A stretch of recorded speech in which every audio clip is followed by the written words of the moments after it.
Hello friends, welcome to our YouTube channel ज़िंदगी का सच। कैसे हैं आप सब लोग। तो आज मैं आपके लिए ये वीडियो लेके आया हूँ जो ये कुछ एम्पैथ ना ये पूछते हैं कि मेरा नार्सिसिस्ट रिटर्न आएगा या नहीं आएगा। देखो, आपने बहुत जगह पढ़ा होगा, बहुत जगह आपने वीडियोस देखी होंगी, उसमें हमेशा यही बोलते हैं कि जब इनका सामने वाली सप्लाई से टाइम पूरा हो जाएगा ना, जब उनसे इनकी पूरी अपनी सप्लाई, पूरी एनर्जीज पूरी फुल हो जाएंगी, तब ये आपके पास ज़रूर आएंगे, आपको ज़रूर हुवर करेंगे। मगर आपको पता है इनका जो हुवर होता है ना, इनके हुवर के आपको ना एक टाइम बाद आपको एम्पैथ को ना इनके हुवर, डिस्कार्ड, रेड फ्लैग्स ये सब पता लग जाते हैं कि किस टाइम पे आने वाले हैं, किस टाइम पे ये बंदा ऐसा करेगा, कब अपनी गंदी हरकतें शुरू करेगा। ये अगर आप एक बारी अपने फर्स्ट डिस्कार्ड के बाद इनको नोटिस करना शुरू करो ना, तो सेकंड टाइम आपको, जब आप इनको नोटिस करोगे ना, सेकंड टाइम आप इनको बहुत अच्छे से पहचान सकते हो, बहुत अच्छे से। और जब थर्ड टाइम आएगा तो थर्ड टाइम तो आप सोचो कि बहुत ही बढ़िया, इतना अच्छा पहचान लोगे ना इन्हें कि इनके डिस्कार्ड करने से पहले ही आप इनको डिस्कार्ड कर दोगे। क्योंकि इन लोगों की जो गंदी हरकतें होती है ना, वो चाहे कितना ही बेवकूफ़ इंसान हो, कितना ही बेचारा सीधा इंसान हो, एक ना एक टाइम पे जाके उसको समझ आ जाती है कि यार ये बंदा जो है ना मेरे साथ ये सब कर रहा है, ऐसी हरकतें हैं इसकी, तो अब मुझे समझना चाहिए इसकी हरकतों को, मेरे को कैसे चलना है इसके साथ। वैसे तो अगर आप रिलेशनशिप में हो ना आपके साथ, तो आप उसको छोड़ ही दो, उसके हुवर का आप इंतज़ार मत करो, उसके लव बॉम्बिंग का इंतज़ार मत करो। मेरे नार्सिसिस्ट ने जब मेरे को सेकंड टाइम डिस्कार्ड करके किसी और सप्लाई के पास जाने की सोची ना, तो मैंने क्या किया कि उसके डिस्कार्ड करने से पहले ही मैंने इग्नोर करना शुरू कर दिया। मैंने डिस्कार्ड कर दिया उसको। उसने ही बोला ओके, तुम्हें नई बात करनी है तो मत करो। ठीक है जी, 2 महीने हो गए उस बात को, 1.5 महीना हो गया था उस बात को। फिर क्या, 1.5-2 महीने बाद जैसे ही वो उसने देखा कि अब 2 महीने हो चुके हैं, 2 महीने हो चुके थे, 2 महीने हो चुके हैं और सामने वाला बंदा मुझे कोई रिस्पॉन्स ही नहीं दे रहा है और मेरे पीछे नहीं पड़ रहा ये मेरे पीछे क्यों नहीं आ रहा, ये मेरे लिए तड़फ क्यों नहीं रहा। तो वो नार्सिसिस्ट जो फीमेल नार थी मेरे साथ, अब उनका तरीका देखिए। उन्होंने सडनली कॉल करके मुझे बुलाना शुरू कर दिया, मिलने के लिए बुलाना शुरू कर दिया, चलो पार्टीज करते हैं उसके लिए बोलने शुरू कर दिया। और फिर उसके थोड़े दिन बाद कहानी आगे बढ़ी। मगर नार्सिसिस्ट को ये नहीं पता था कि सामने वाला इंसान जो है वो आपके खेल को पहचानता है, तो खाली देख रहा है कि ये पिक्चर कैसी है। वो तो अपनी पिक्चर के एपिसोड के पूरे आनंद उठा रहा है, पूरा आनंद ले रहा है वो। तो वो नार्सिसिस्ट भी ठीक है भैया, अपना लगा हुआ था हरकतों में अपनी। मगर जो एम्पैथ था वो भी उसकी मैनिपुलेशन जान गया था। उसने भी सोच लिया कि भैया ऐसा है कि इसे जो करना है करने दो, हमें तो कोई फ़र्क पड़ता नहीं है, ठीक है ना, हमें अब इसके साथ इस तरीके चलना है, हमें इसकी बातों की परवाह ही नहीं करनी। ये जो भी मैनिपुलेशंस करता है इसको डिस्कार्ड करना, कुछ भी करना से करने दो, मेरे को खाली अपना अपने हिसाब से चलना है, मुझे इसकी बातों में नहीं आना, ना मुझे इसका कभी ट्रॉमा बॉन्ड लेना है, ना मुझे उसे कुछ करना है। ये कल को मुझे डिस्कार्ड करता है तो मेरे को इसको बिल्कुल इग्नोर कर देना है।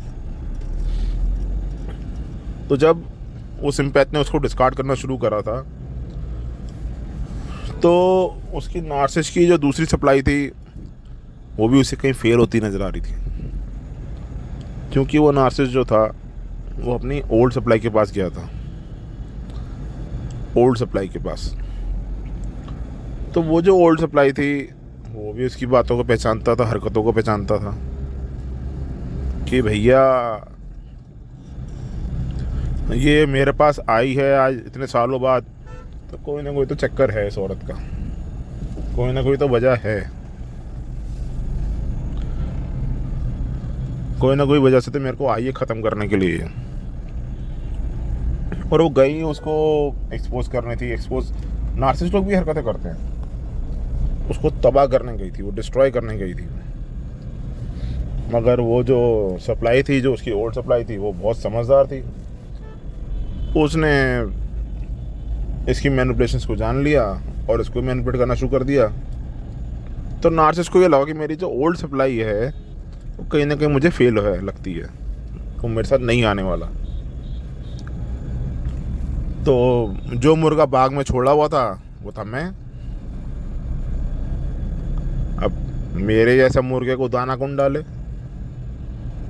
तो वो तो नार्सिस ही डालेगा आके, क्योंकि मुर्गे पाले में उसने। उसके बाद 3 मुर्गे हैं। जो नया मुर्गा है वो तो अभी तक खुश बैठा हुआ है, वो तो इस तरीके से बैठा है अभी तक, पेड़ पे चढ़ के बैठा हुआ है कि अरे मेरे को तो बहुत मज़ा आ रहा, ठंडी हवा चल रही है, मैं तो मज़े ले रहा हूँ उसके। मगर जो बीच वाला था ना मुर्गा, वो अपना शांति से बाग में घूम रहा था। वो ये देख रहा था कि बाग के अंदर कौन सी ऐसा बाड़ा है या कौन सी ऐसी दीवार है जिससे मैं फिर लांग के भागूं, चला जाऊं, चाहे मर जाऊं, मगर इसके पास वापस ना आऊं। तो ये उस इम्पैथ जो था बेचारा, जो मेरे ऐसा इंसान जो मुर्गा बीच का मुर्गा बना हुआ था, ये उसकी कहानी थी।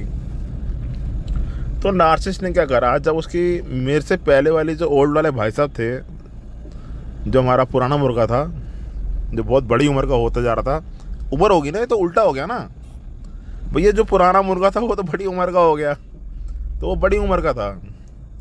तो उसने सोचा भैया ये तो एक्सपायरी डेट वाला हो रहा है, इसे तो अब बिल्कुल चाहिए नहीं, हम मेरे को भी तो चाहिए नहीं है अभी। तो बात आई बीच वाले मुर्गे की। अब बीच वाला मुर्गा एकदम तैयार बैठा हुआ था, जवान था, एकदम मस्त होकर बैठा हुआ था, बीच की जवानी में था वो। तो नार्सिस्ट आया उसके पास, उसे लव बॉम्बिंग करनी शुरू करी। अजय लव बॉम्बिंग क्या, आप सोचो, ऐसी ऐसी मीठी मीठी बातें, ऐसे झूठे वादे। मगर बीच वाला मुर्गा ना इतना बढ़िया था, वो सब सुनता था, उसने कोई उसके बात का रिएक्शन नहीं दिया, कुछ नहीं। अच्छा तुम्हें ये करना है करो, तुम्हें शादी करनी है अच्छा करो, जो करना है तुम्हें करो।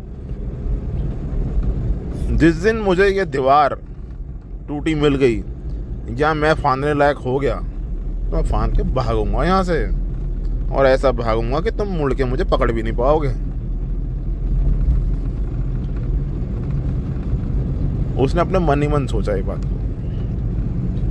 फिर नार्सिस का क्या, नार्सिस अपनी वही हरकतों में ही, उसको तो जो करना है love bombing, devalue, discard, hoovering, love bombing, जो भी होता है इनका पूरी साइकिल का, तो वो उसने लव बॉम्बिंग करने शुरू करी। उसने बोला चलो अब मैं बीच वाले मुर्गे पे जाता हूँ, देखता हूँ ये मेरे साथ रहेगा नहीं रहेगा। अब बीच वाला मुर्गा भी ठीक है, दाना बढ़िया मिल रहा है खाने को, क्यों नहीं खाएगा, सेहत बन रही है उसकी, चाहे नकली सेहत ही बन रही है उसकी भी। तो बीच वाला मुझे मुर्गा था वो दाना खाने में लगा हुआ।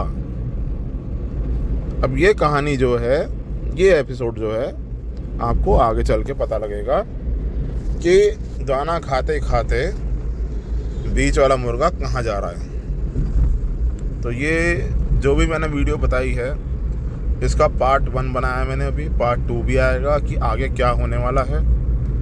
और बस आप इसी तरीके चैनल को सब्सक्राइब करिए, लाइक करिए, कमेंट करिए। सब्सक्राइब करेंगे तभी आपको बीच वाले मुर्गे का पता लगेगा कि उसको आगे जाके उसको हलाल किया है नहीं किया। तो आप इस चैनल को सब्सक्राइब जरूर करिएगा, सब्सक्राइब करना बिल्कुल मत भूलिए। और अगर आपको वीडियो अच्छी लगती है तो आप कमेंट सेक्शन में कमेंट करिए, और मेरी कोई भी ज़रूरत है तो आप मुझे ज़रूर फ़ोन करके पूछिए कि भैया आपके अगर रिलेशनशिप में कोई प्रॉब्लम चल रही हैं तो मैं आपकी उसमें ज़रूर सहायता करूँगा। और आप लोगों का प्यार मिल रहा है, बहुत अच्छी बात है, अच्छा लग रहा है मेरे को। Thank you so much.